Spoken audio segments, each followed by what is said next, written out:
అన్న ఏలూరులో ఆటోలు కనీసం 5,000 మంది పైన ఉన్నారు. అందరూ పొద్దున్నెత్తే ఆటోకి వస్తే సాయంత్రం వరకు కష్టపడితే 500 వస్తాయి.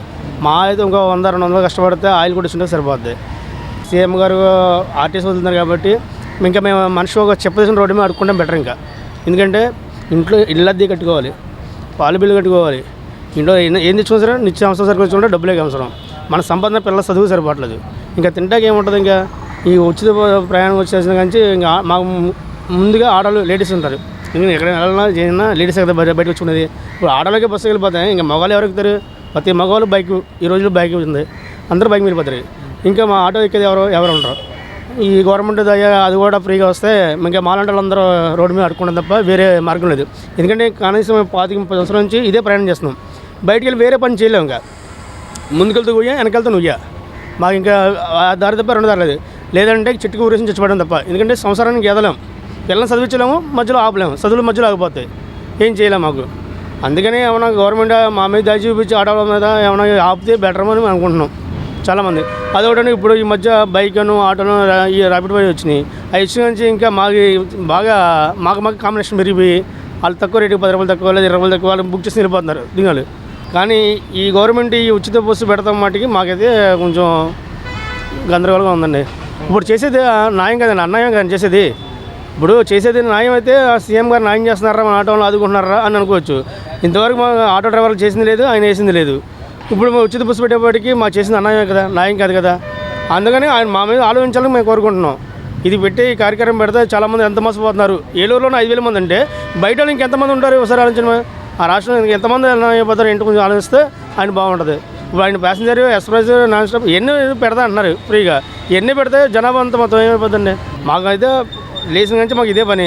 ఇంకా ఉచిత ప్రయాణం పెట్టిన కానీ ఇంక మేము ఎలాగెళ్ళాలి? ముందుకెళ్తే గొయ్యి, వెనకెళ్తే నువ్వా.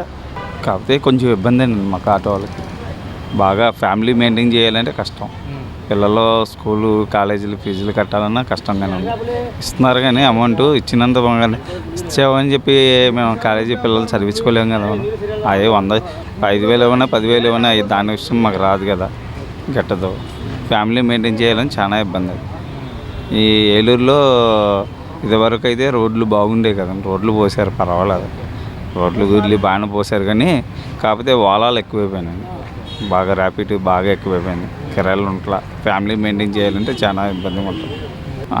నిజమేనండి, అది చాలా ఇబ్బంది. లేడీసే మాకు ఆటోకి ఎక్కడికి వెళ్ళినా, హాస్పిటల్కి వెళ్ళినా, ఎక్కడికి వెళ్ళాలన్నా లేడీసే ఎక్కువ ఎక్కుతారు.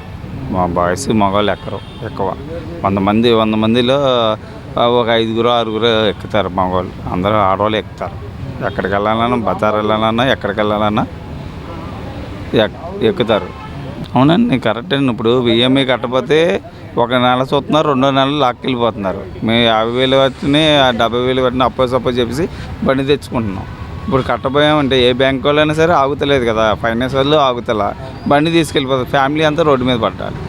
దానివల్ల ఆటోలకు ఇబ్బంది అన్న. ఇప్పుడు బయట సర్వీస్ ఉంటుంది. సపోజ్ ఏ విజయరాయ ధర్మజయ కిరాయికి వెళ్తాం, మేము వెళ్తాము, రిటర్న్ వచ్చి టికెట్లు వస్తాయి మాకు, మరి టికెట్లు పోతాయి. అలాగే అక్కడ ధర్మజయ కూడా ఏలూరు టికెట్ తీసుకొస్తారు డైలీగా, మరి వాళ్ళు కూడా వ్యాపారం పోయినట్టేగా.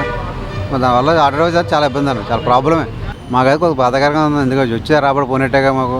మేము ఈ ఆటో పిల్లలు నమ్ముకుని 20 సంవత్సరాలు ఆటో తోలుతున్నాము. మేము బయట అచ్చుడు వడ్డీలు చీట్లు అవి తీసుకుంటాము, అవన్నీ మిగిలి ఆగిపోతాయి. కాస్త సప్రతం ఏ పని చేయడానికి లేదు. నేను ఏలూరు జూట్మిల్లు తీశారు, దానివల్ల చాలామంది ఆటోలోకి వచ్చారు. కొత్తూరు జూట్మిల్లు తీశారు, దానివల్ల కొంతమంది ఆటోలో వచ్చారు. బయట ఉన్న పల్లెటూరులో ఉన్న వాళ్ళందరూ కూడా ఆటోలు వేసుకొని ఏలూరులో తోలుతున్నారు. వాళ్ళు తోలి మనం తోలాలంటే ఇప్పుడు ఎక్కడ ఏం వ్యాపారం ఉండదు. ఇప్పుడు ఆరాబడి వెళ్తే మరి రిటర్న్ కిరాయిలు వచ్చాయి, ఇప్పుడు అది లేదు. ఓలా ర్యాపిడో సగం నాశనం చేశారు, వాళ్ళ వల్ల సగం కిరాయిలు పోయినాయి మాకు. ఏమంటే కిరాయి చూస్తున్నారు, ఆరాబడి అంటే 60 రూపాయలు ర్యాపిడో చెప్పేస్తే 60 రూపాయలు వస్తారని అడుగుతున్నారు. రిటర్న్ మరి మాకు కిరాయి ఉండదు కదా, మేము సీరియల్లో 1-2 గంటలు సీరియల్లో పెట్టుకుంటాం, మరి మాకు లాసేగా. విధంగా చాలా ఇబ్బంది అన్న మాకు. ఉచిత బస్సు వల్ల చాలా ఇబ్బంది, ఉచిత బస్సు వల్ల ఇబ్బంది, ర్యాపిడ్ వల్ల వాళ్ళ కూడా ఇబ్బంది. మన అన్నమైతే ఆగస్టు 15 తర్వాత వాళ్ళు కూడా ఆర్థిక సాయం చేస్తామని అన్నారు. కానీ వాళ్ళు ఎంత ఇచ్చినా రోజువారీ వచ్చి వెనక పోయినట్టేగా మనకు. వాళ్ళు 10-15 వేలు ఇచ్చినా రోజువారీ వచ్చి వెనక పోయినట్టేగా మాకు. దాని మీద పిల్లల్ని చదివించుకోవాలనుకునే విధంగా ఆర్థికంగా ఇబ్బంది పడతామని. మరి అదే మేము కూడా అదే ఆలోచిస్తున్నాం. మరి ఏంటి పొజిషన్ ఏంటి అర్థం కావట్లా. ప్రస్తుతంగా కిరాయిలు అంత మాత్రం అయిపోయినాయి. ర్యాపిడ్లో వాళ్ళు వచ్చిన తర్వాత మరీ దారుణం అయిపోయింది. ఈ జూట్ మిల్లు కూడా కట్టేశారు, అవి కొంతమంది ఇట్లోకి వచ్చారు, కొంతమంది సెక్యూరిటీ గార్డ్గా పనికి వెళ్తున్నారు. ఇప్పుడు మేము ఏం చేయాలి అర్థం కాదు. నేను 10 సంవత్సరాలు చాట తోలుతున్నాను, ఇప్పుడు ఏం చేయాలి అర్థం కావట్లా. ఎవరికాళ్ళు ర్యాపిడ్లో వాళ్ళ తీయడం చూసుకొని బుక్ చేసుకొని వచ్చాడని చెప్పి లేడీస్ కూడా బైక్ మీద వెళ్ళిపోతున్నారు కదా, దానివల్ల మాకు చాలా ఇబ్బంది.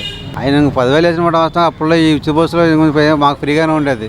మరి ఉచిత బస్సు పథకం పెట్టడం వల్ల మాకు కొద్దిగా ఇబ్బందిగానే ఉండేలా ఉంది. ఆయన అయితే ఉచిత బస్సులో అవి ఏం పెట్టలే, అప్పుల్లో కూడా ఆయన గవర్నమెంట్లో వాళ్ళలో ర్యాపిడ్లు కూడా లేవు అంత పోవు. ఈ మధ్యకాలంలో బాగా సంవత్సరం క్రితం నుంచి ర్యాపిడ్లో వాళ్ళు బాగా ఇన్వాల్వ్ అయ్యలే, కానీ అంతకుముందు అయితే లేవన్నాయి.